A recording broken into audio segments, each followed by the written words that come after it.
I've known you for a very long time. I know you're up to something. What is it? What do you think of Celtic gods and being a chieftain and conquering an isle? See ya! I'm not quite finished setting up the board game. Inish, I'm ready to play, dude.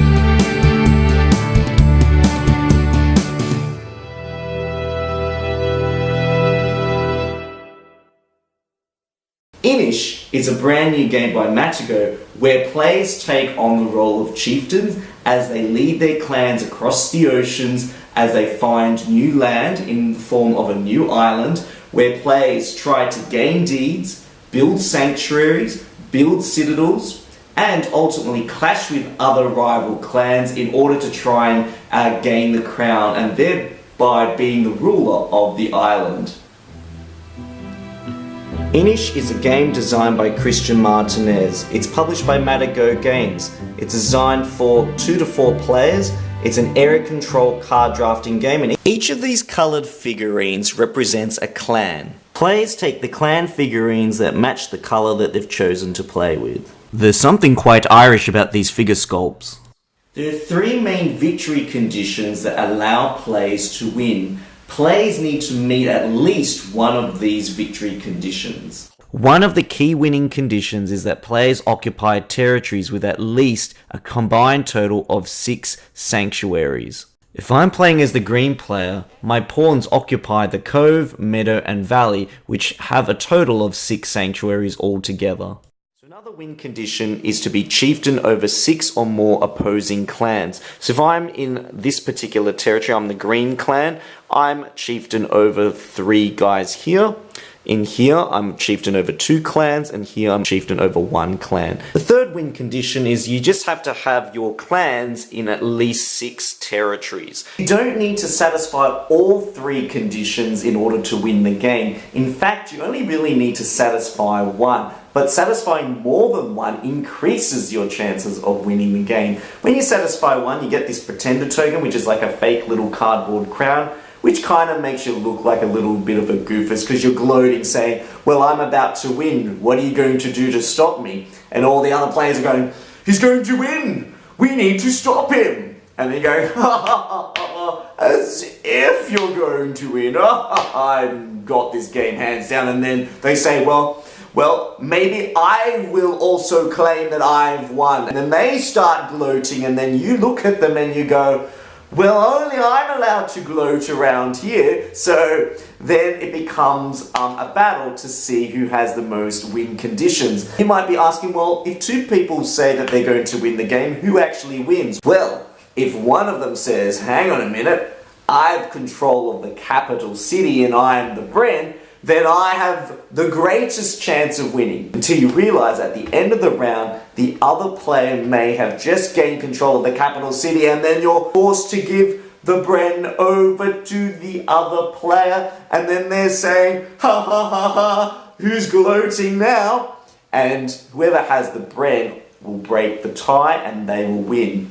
Obviously, if neither player is the Bren, and there are 2 pretender tokens, 1 for each player, then the game continues. There are 3 types of cards in the game Inish. Action cards, advantage cards, and epic tales cards. The action cards are used by all players and are drafted from round to round, and they provide the actions that you can do on your turn, like build a citadel, build a sanctuary, initiate a clash, move from territory to territory, or establish a new clan. Some of the action cards have 2 symbols. They have the season symbol and the Triskel symbol. A card with the season symbol can be played only in the seasons phase. A card with the Triskel symbol can be played provided that players meet the condition written on the card. This symbol here refers to building a citadel or sanctuary.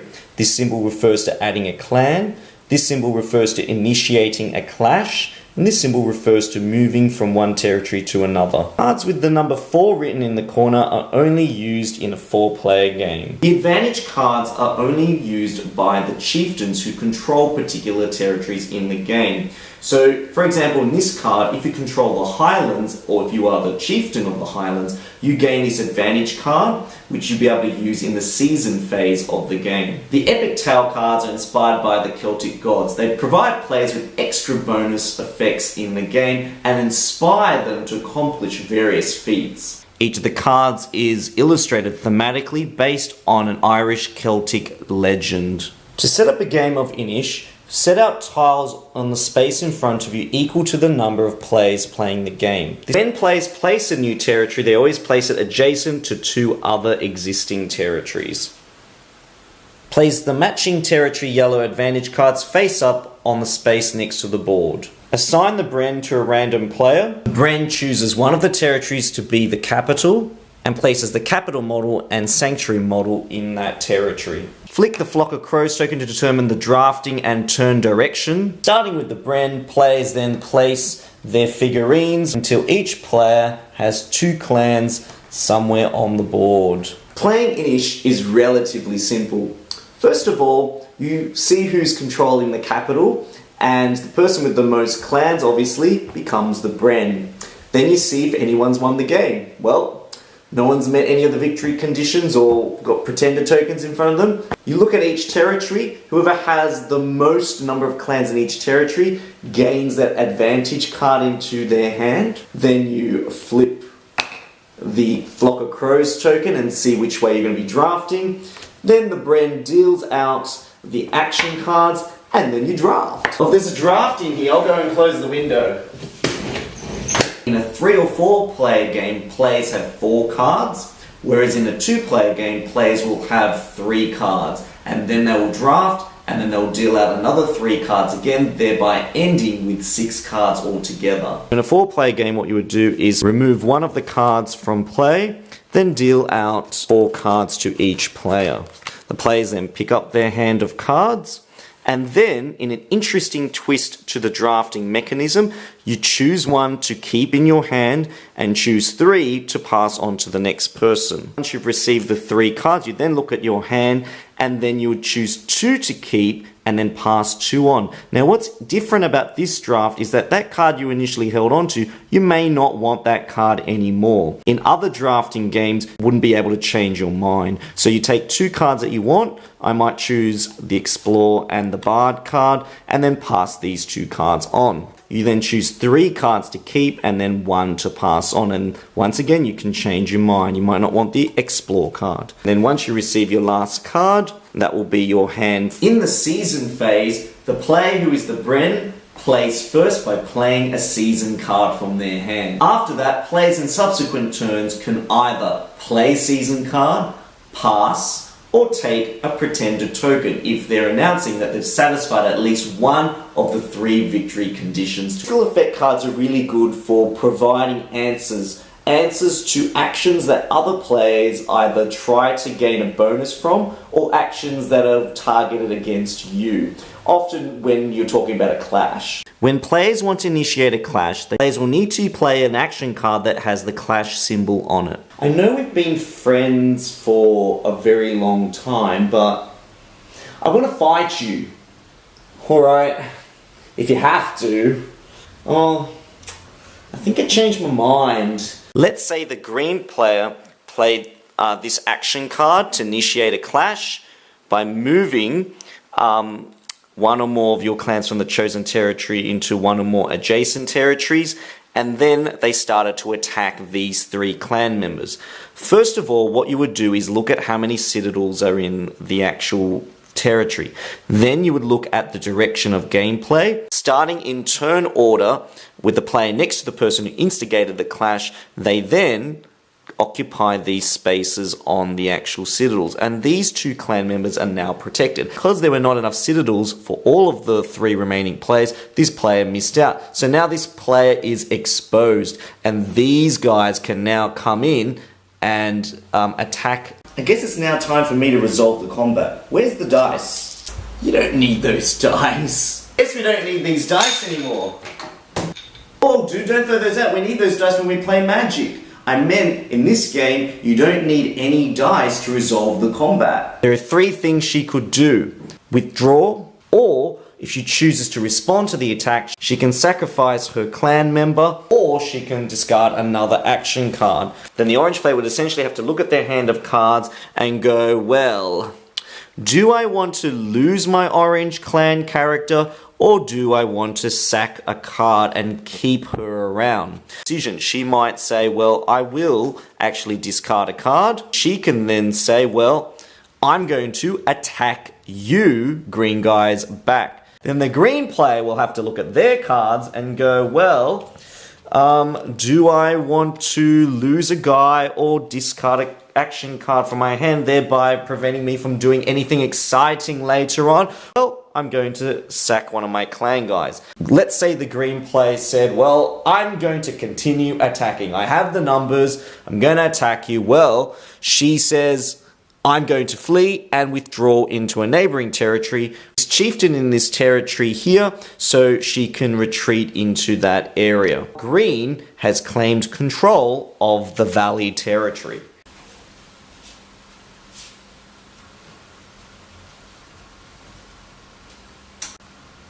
Oi, what are you doing in my spot? I was here first. Oh yeah?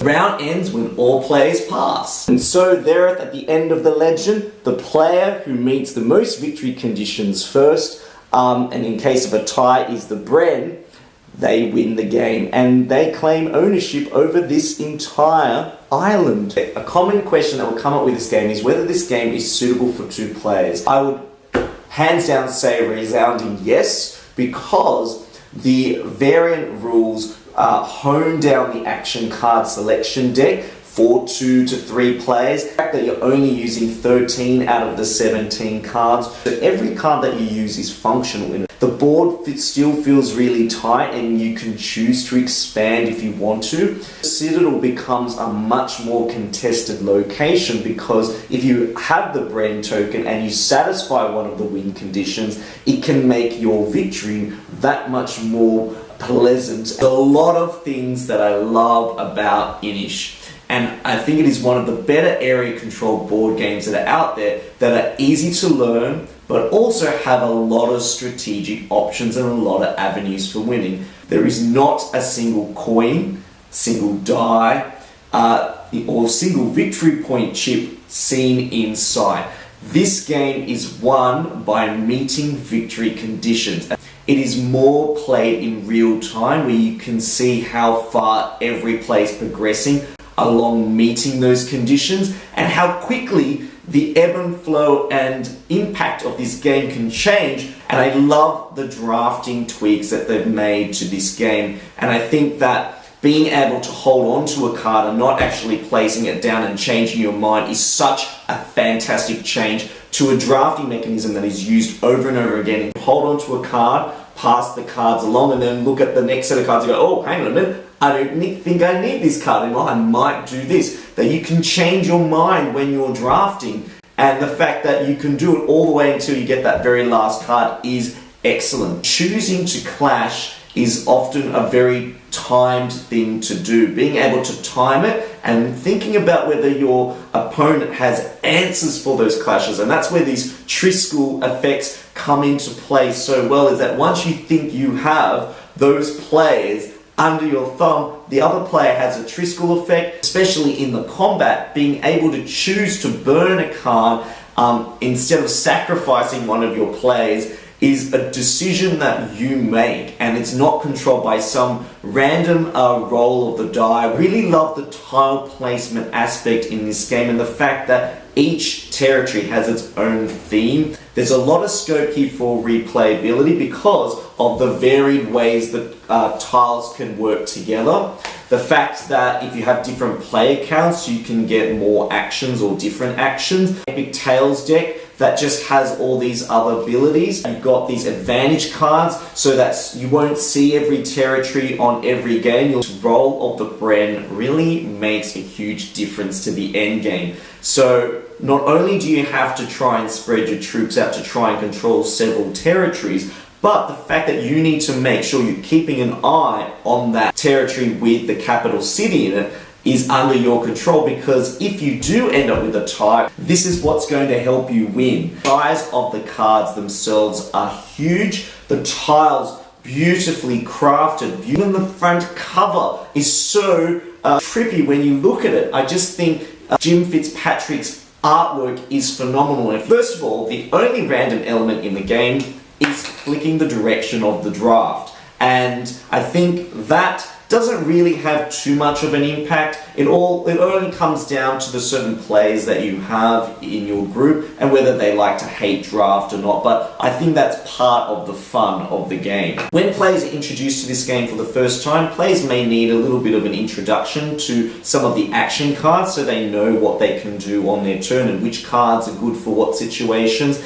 and I think that comes with a familiarity of the game. It's a kudos to the designer of the game and the fact that you'll see most of the cards every round. Once you're familiar with all 17 action cards you're playing with a 4-player game or 13 cards with a 2-player game, you really start to know the tempo and the momentum of the game and how to draft the cards so that they're to your advantage. Players can kind of gang up on each other, so two players could potentially work together to try and bring a winning player down or initiate multiple clashes, or when you're the initiator of a clash you might only choose one particular player because you don't like them. I like how that introduces politics into the game, and it really depends on the players at your table. So in considering my final verdict, I think Inish is a very intelligent, very well oiled and synergistic area control game where players have a lot of control over the actions that they wish to use. There's a lot of synergy and combo between the cards,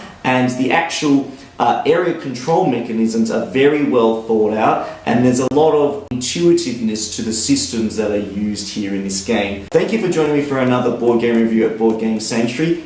If you like my review, please subscribe or follow me on Instagram. Otherwise, this is Danny signing out. I'll see you next time at Board Game Sanctuary. Goodbye.